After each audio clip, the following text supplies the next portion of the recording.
शक्ती मार्ग जो आता नवीन जो शासनाने काढलेला आहे त्याला शेतकऱ्याचा प्रचंड विरोध दिसतो आहे।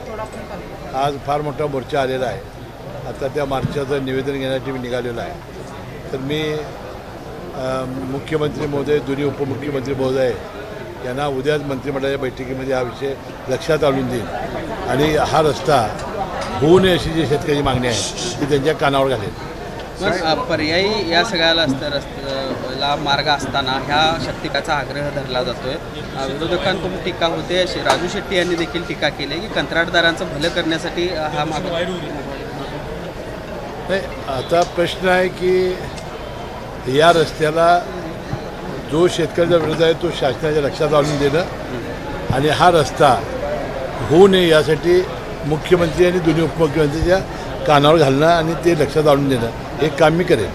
हा शक्ती मार्ग जर रद्द झाला नाही तर ते आम्ही शेतकरी जे आहेत ते प्रत्येकी आम्ही आत्महत्या करू अशी त्यांची भूमिका आहे। नाही, आता ह्याला तीव्र विरोध आहे। आता माझं मत आता लोकसभेच्या निवडणुका जवळ आहेत, विधानसभेत लोक आहेत। शासनाने यासाठी फेरविचार करावा अशी माझी मागणी आहे। साहेब, आज निलेश लंकेंनी गटामध्ये प्रवेश केलेला आहे। काय सांगाल एकूणच निलेश लंकेंच्या भूमिकेबद्दल?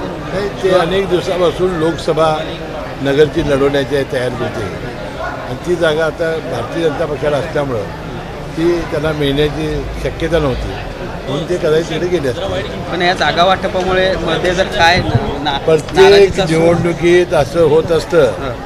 माणसं जात असतात, येत असतात, पक्ष तिथंच असतात। जागा वाटपाबद्दल अनेक आहेत, 4 जागाच मिळतील असे राष्ट्रवादीला म्हटलं जातं। तो आता ठरेल ना, काय ठरेल ते आता आज संध्याकाळी उद्या ठरेल। 3 जागा मिळेल म्हणून तू आभारी आहे मी तुझा, तू 4 म्हटला। ए.वाय. पाटील वारंवार विरोधात भूमिका मांडताना दिसत आहेत। काल तुम्ही त्यांचा समाचार मी समाचार घेतला नाही, मी वस्तुस्थिती सांगितली। एबीपी माझा, उघडा डोळे बघा नीट।